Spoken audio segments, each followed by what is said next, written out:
DK Shivakumar ದೆಹಲಿಗೆ ಪೂಜೆಗೆ ಅಂತ ಹೇಳಿ ಹೋಗಿದ್ದಾರೆ. ಮಂಗಳೂರಿನಲ್ಲಿ ಸಾರಿಗೆ ಸಚಿವ ರಾಮಲಿಂಗಾರೆಡ್ಡಿ ಅವರು ಹೇಳಿಕೆ ಕೊಟ್ಟಿದ್ದಾರೆ.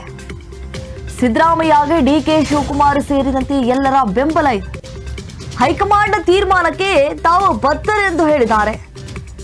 ಮಂಗಳೂರಿನಲ್ಲಿ ಸಾರಿಗೆ ಸಚಿವ ರಾಮಲಿಂಗಾರೆಡ್ಡಿ ಅವರು ಈ ಒಂದು ಹೇಳಿಕೆಯನ್ನು ಕೊಟ್ಟಿದ್ದಾರೆ. ಡಿಕೆ ಶಿವಕುಮಾರ್ ಅವರು ಏನು ದೆಹಲಿಗೆ ಹೋಗಿದ್ರು, ಪೂಜೆಗೆ ಅಂತ ಹೇಳಿ ಹೋಗಿದ್ದಾರೆ. ಸಿದ್ದರಾಮಯ್ಯ ಅವ್ರಿಗೆ ಈಗ ಡಿಕೆ ಶಿವಕುಮಾರ್ ಸೇರಿದಂತೆ ಎಲ್ಲರ ಬೆಂಬಲ ಇದೆ.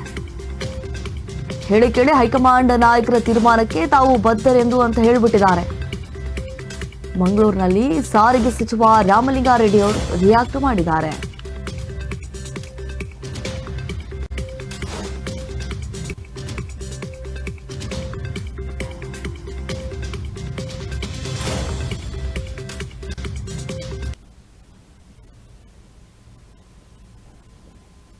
ಸಿದ್ದರಾಮಯ್ಯ ಅವರಿಗೆ ಡಿಕೆ ಶಿವಕುಮಾರು ಸೇರಿಸಿ ಎಲ್ಲರ ಬೆಂಬಲ ಇದೆ. ಆ ಥರದ್ದೇನೂ ಆಗಲ್ಲ. ಸಿದ್ದರಾಮಯ್ಯ ಅವರೇ ಭಾಳ ಸ್ಪಷ್ಟವಾಗಿ ನಾನು 5 ವರ್ಷ ಇರ್ತೀನಿ ಅಂತ ಹೇಳಿದ್ದಾರೆ. ಸಿದ್ದರಾಮಯ್ಯ ಅವರಿಗೆ ಡಿಕೆ ಶಿವಕುಮಾರು ಸೇರಿಸಿ ಎಲ್ಲರ ಬೆಂಬಲ ಇದೆ. ಆ ಥರದ್ದೇನೂ ಆಗಲ್ಲ. ಸಿದ್ದರಾಮಯ್ಯ ಅವರೇ ಭಾಳ ಸ್ಪಷ್ಟವಾಗಿ ನಾನು 5 ವರ್ಷ ಇರ್ತೀನಿ ಅಂತ ಹೇಳಿದ್ದಾರೆ.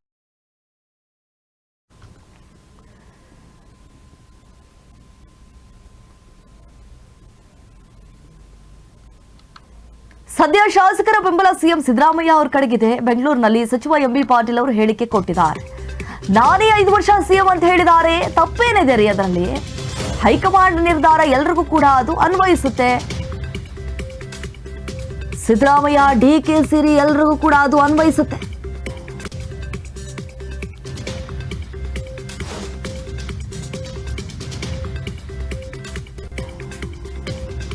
ಹೈಕಮಾಂಡ್ ಅವಶ್ಯಕತೆ ಇದ್ರೆ ಹೇಳುತ್ತೆ.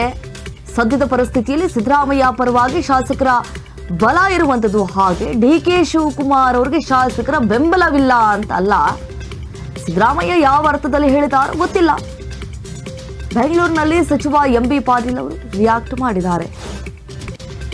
ಸದ್ಯ ಶಾಸಕರ ಬೆಂಬಲ ಸಿಎಂ ಸಿದ್ದರಾಮಯ್ಯ ಅವರ ಕಡೆಗೆ ಇದೆ ಅಂತ ಹೇಳಿ ಎಂಬಿ ಪಾಟೀಲ್ ಅವರು ಹೇಳಿಕೆಯನ್ನು ಕೊಟ್ಟಿದ್ದಾರೆ. ನಾನು 5 ವರ್ಷ ಸಿಎಂ ಅಂತ ಹೇಳಿದಾರಲ್ಲ, ಈಗಾಗಲೇ ಘೋಷವಾಕ್ಯವನ್ನು ಕೂಗ್ಬಿಟ್ಟಿದ್ದಾರೆ. ನಾನೇ 5 ವರ್ಷ ಸಿಎಂ ಆಗಿರ್ತೀನಿ, ನಾನೇ ಆ ಹುದ್ದೆಯನ್ನು ಮುಂದುವರಿಸ್ತೀನಿ ಅಂತ ಏನಂದ್ರು. ನಾನೇ 5 ವರ್ಷ ಸಿಎಂ ಅಂತ ಹೇಳಿದ್ದಾರೆ. ಏನ್ ತಪ್ಪಿದ್ದೀರಿ ಅದರಲ್ಲಿ ಅಂತ ಹೇಳಿ ಎಂ ಬಿ ಪಾಟೀಲ್ ಅವರು ಕೂಡ ಹೇಳಿದ್ದಾರೆ. ಹೈಕಮಾಂಡ್ ನಿರ್ಧಾರ ಎಲ್ಲರಿಗೂ ಕೂಡ ಅದು ಅನ್ವಯಿಸುತ್ತೆ. ಸಿದ್ದರಾಮಯ್ಯ ಆಗಿರ್ಬೋದು, ವೆದರ್ ಡಿಕೆ ಶಿವಕುಮಾರ್ ಅವರಾಗಿರ್ಬೋದು, ಎಲ್ರಿಗೂ ಅನ್ವಯಿಸುತ್ತೆ. ಹೈಕಮಾಂಡ್ ಅವಶ್ಯಕತೆ ಇದ್ರೆ ಹೇಳುತ್ತೆ.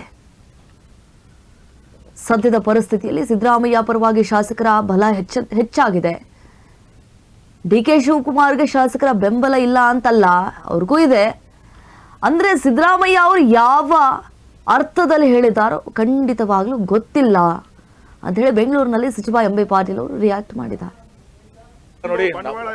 ನೋಡಿ, ನಮ್ಮ ಪಕ್ಷದಲ್ಲಿ ಯಾವ ಕದನೂ ನಡೆಯೋದಿಲ್ಲ. ನಮ್ಮ ಪಕ್ಷದಲ್ಲಿ ಏನೇ ಇದ್ರು ಹೈಕಮಾಂಡ್ ಏನು ನಿರ್ಧಾರ ಮಾಡ್ತದೆ ಅದು ಸಿದ್ದರಾಮಯ್ಯನವ್ರಿಗೂ ಅನ್ವಯಿಸ್ತದೆ, ಎಂ ಬಿ ಪಾಟೀಲ್ಗೂ ಅನ್ವಯಿಸ್ತದೆ, ಡಿ ಕೆ ಶಿವಕುಮಾರ್ಗೂ ಅನಿಸ್ತದೆ, ಎಲ್ಲರಿಗೂ ಅನ್ವಯಿಸ್ತದೆ.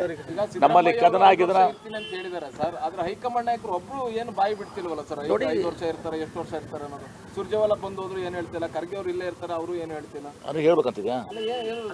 ಸ್ವಾಭಾವಿಕವಾಗಿ ಸಿದ್ದರಾಮಯ್ಯ ಅವರು ಹೇಳಿದ್ರೆ ನಾನು ಮುಖ್ಯಮಂತ್ರಿ ಆಗಿದ್ದೀನಿ, 5 ವರ್ಷ ನಾನು ಮುಂದುವರಿತೀನಿ ಅಂತ ಹೇಳಿದಾರೆ. ಅವರು ತಪ್ಪೇನಿದೆ ಹೈಕಮಾಂಡ್ ಅದು ಅವಶ್ಯಕತೆ ಇದ್ರೆ ಹೇಳ್ತದೆ, ಅನಾವಶ್ಯಕವಾಗಿ ಅವರೇ ಕೇಳ್ತಾರೆ. ಡಿ ಕೆ ಶಿವಕುಮಾರ್ ಅವರಿಗೆ ಶಾಸಕರ ಬೆಂಬಲ ಇಲ್ಲ ಅನ್ನೋ ಮಾತನ್ನ ಸಿಎಂ ಹೇಳಿದ್ದಾರೆ. ಇದನ್ನ ಯಾವ ತರ ನಾವು ತಿಳ್ಕೋಬೇಕು? ಅವ್ರು ಯಾವ ಅರ್ಥದಲ್ಲಿ ಹೇಳಿದಾರೆ ಗೊತ್ತಿಲ್ಲ. ಇವತ್ತೊಂದು ದಿವಸ ಆದರೆ ಬಹುತೇಕ ಇದು ಸತ್ಯ ಪರಿಸ್ಥಿತಿ ಅಂದರೆ ಇವತ್ತು ಶಾಸಕರ ಬೆಂಬಲ ದಿವಸ ಸ್ವಾಭಾವಿಕವಾಗಿ ಸಿದ್ದರಾಮಯ್ಯನವ್ರ ಕಡೆ ಇದೆ. ಅದರ ಅರ್ಥ ಡಿ ಕೆ ಶಿವಕುಮಾರ್ ಅವ್ರ ಹತ್ರ ಶಾಸಕರ ಬೆಂಬಲ ಇಲ್ಲ ಅಂತಲ್ಲ. ಆದರೆ ನಮ್ಮ ಕಾಂಗ್ರೆಸ್ ಅವ್ರಿಗೂ ಬೆಂಬಲ ಇದೆ, ಕಾಂಗ್ರೆಸ್ ಶಾಸಕರ ಬೆಂಬಲ ಇದೆ, ಅವ್ರಿಗೂ ಕೂಡ ಬೆಂಬಲ ಇದೆ. ಆದರೆ ನಮ್ಮಲ್ಲಿ ಎಲ್ಲನೂ ಕೂಡ ಇದೆಲ್ಲನೂ ಗಣನೆಗೆ ಬರೋದಿಲ್ಲ. ಅದು ನಮ್ಮಲ್ಲಿ ಪಕ್ಷ ಇವತ್ತಿನ ದಿವಸ ಅಂತಿಮವಾಗಿ ನಿರ್ಧಾರ ಮಾಡೋದು ಹೈಕಮಾಂಡ್. ಅದ್ಯಾವುದೂ ಇಲ್ಲ ನೋಡಿ.